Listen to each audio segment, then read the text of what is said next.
concept of a xenomorph invasion, popularized by Ridley Scott's Alien franchise, is one of the most terrifying thought experiments in science fiction. These monstrous extraterrestrial beings, engineered by the mysterious engineers, represent the ultimate predator, relentless, adaptive, and nearly impossible to kill. While the xenomorph remains fictional, examining our real-world capabilities to combat such a threat is not just a fun exercise in speculation. It's a way to reflect on our current technological limitations, our understanding of biology, and our global response mechanisms to existential threats. The question is provocative. Could we, in reality, stop a xenomorph invasion if one were to occur? To begin, we must understand the capabilities and biological profile of the xenomorph. These creatures are depicted as having acidic blood, rapid growth cycles, and supreme adaptability. A single facehugger can implant an embryo into a host, resulting in a chestburster that grows into a full adult in mere hours. They possess incredible strength, agility, and a primal cunning that borders on intelligence. They don't need traditional food sources and can survive in extreme environments. Their blood is a powerful acid, able to burn through multiple decks of a spaceship. As a hypothetical invasive species, they are perfectly engineered for annihilation and reproduction. One of the greatest real-world challenges to stopping a xenomorph outbreak would be early detection. In the films, infestations tend to begin quietly, often with a single egg or facehugger. Modern surveillance systems, even those at airports or research facilities, are not equipped to detect biological anomalies of this sort. If a xenomorph organism were to arrive covertly on Earth, embedded in cargo, hidden in biological samples, or smuggled by unaware astronauts, it could easily evade early containment protocols.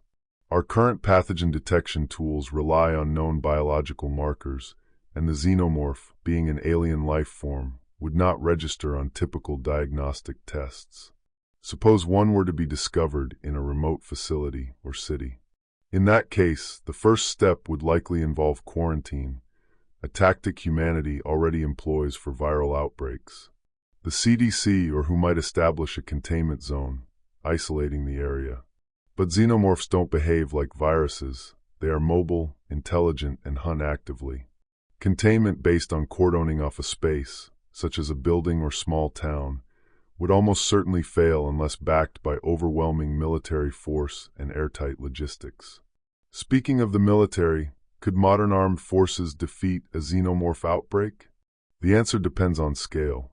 In a contained scenario, say, a few individuals on the loose in a secure lab, elite special forces with proper intel and the right weapons might succeed. However, this would require immediate coordination, no bureaucratic delays, and access to heavy firepower. Small arms would likely be ineffective, given the xenomorph's agility and resilience. The acidic blood presents a major hazard. Shooting one could mean burning through floors, damaging vehicles, or killing personnel with splashback. Flamethrowers and explosives might fare better, but using them in urban or sensitive environments risks collateral damage. In short, the creature's biology complicates engagement tactics. The scalability of response is even more concerning. If dozens or hundreds of xenomorphs were to proliferate, perhaps originating from a single missed egg or nest, containment becomes drastically harder. Consider how challenging it is to manage a wildfire or a pandemic.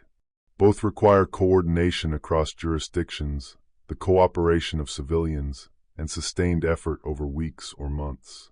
A xenomorph infestation would demand far more rapid response, with potentially lethal consequences for any delay. Another concern is the reproductive mechanism. The xenomorph life cycle, particularly the facehugger-to-host process, makes the population curve exponential. Every new victim is a potential host, and unless that person is immediately isolated or terminated, a new xenomorph will emerge.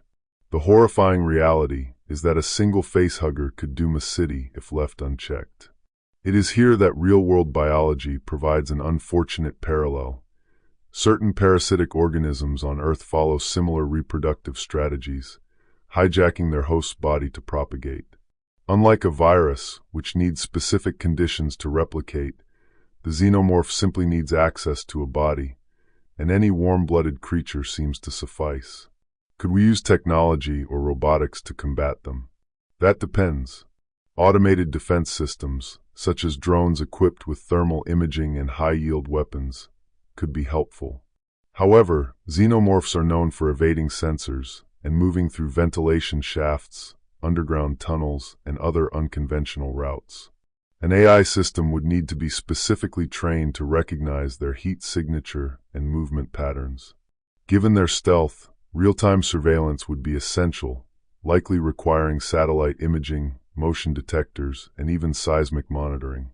All this would need to happen before the infestation reached critical mass. Some might suggest biological warfare or gene editing to defeat the creatures. Could we engineer a virus or bacterium to target the xenomorph species? In theory, perhaps.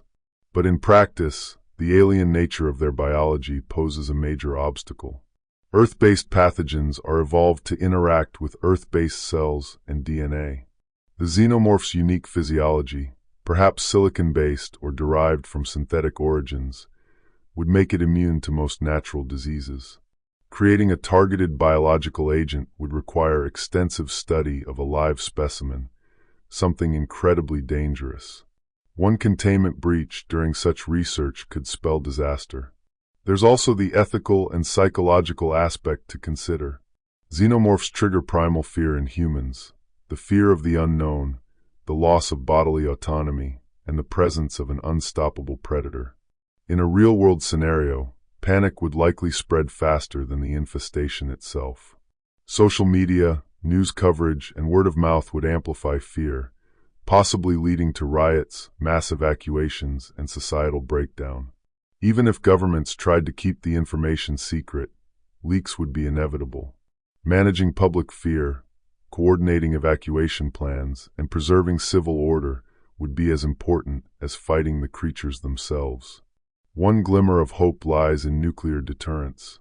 In several alien movies, the characters contemplate or actually initiate nuclear strikes to eliminate xenomorph hives. Could we do the same in real life? Technically, yes. A nuclear bomb would likely destroy any xenomorphs in the blast radius and render the area uninhabitable, thus removing the breeding ground. However, using nuclear weapons on our own soil, even in desperation, comes with unthinkable consequences. Radiation poisoning, long-term environmental damage, geopolitical fallout, and the moral burden of sacrificing civilians. It would be a last resort, and even then, possibly not effective if the infestation had already spread beyond a single zone. Space-based interventions offer a different angle. If a xenomorph threat originated in space or on another planet, say discovered on a mission to Mars or an asteroid, we might stand a better chance of containment. Protocols already exist for planetary protection to prevent contamination from extraterrestrial samples. However, enforcement is tricky. Corporate greed, scientific ambition, and simple human error could all lead to oversights. The Alien franchise itself portrays corporations as willing to risk everything to obtain xenomorph specimens for bioweapon research. In real life, it's not hard to imagine similar dynamics playing out. If even one egg made its way back to Earth, all bets would be off. International cooperation would be another vital factor. A xenomorph invasion is not a problem any one nation can handle alone. It would require rapid coordination between militaries, scientific institutions, governments, and humanitarian organizations across the globe. Agreements on information sharing, military jurisdiction, and use of force would have to be established within hours, not weeks. Unfortunately, our track record on global crisis response, as seen in pandemics or climate emergencies, is mixed at best. Political differences, resource hoarding, and blame shifting are common. If humanity is to survive a threat like the xenomorphs, we'd need to overcome these divisions quickly, something easier said than done.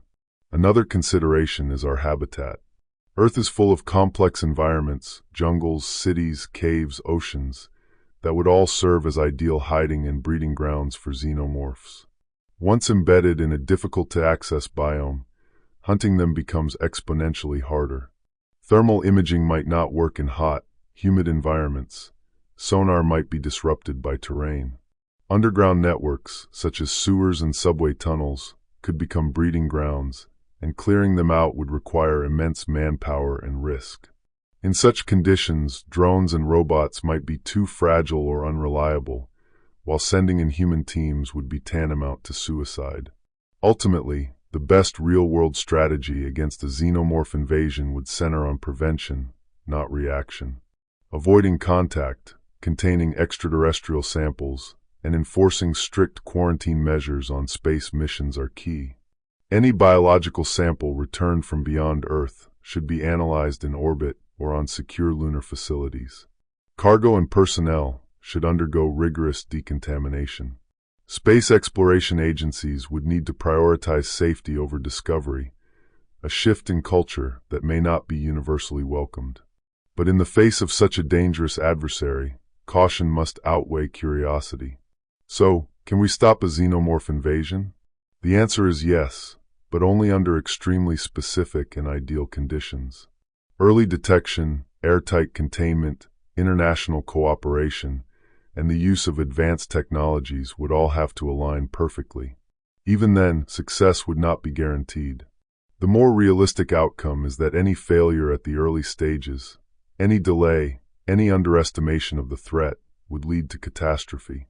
A widespread infestation would overwhelm our current systems, both militarily and socially. Yet, it is precisely this improbability that makes the thought experiment so compelling.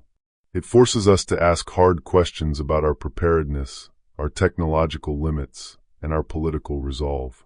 While xenomorphs are fictional, the lessons their threat implies are very real. In a world where new biological threats can emerge naturally or be engineered, and where space exploration is advancing rapidly, we may face unknown organisms one day. Preparing for the worst, no matter how implausible, is not just science fiction, it's a necessity. In that regard, the xenomorph invasion serves as both a nightmare and a warning, a reminder that nature, even alien nature, will not bend to our arrogance.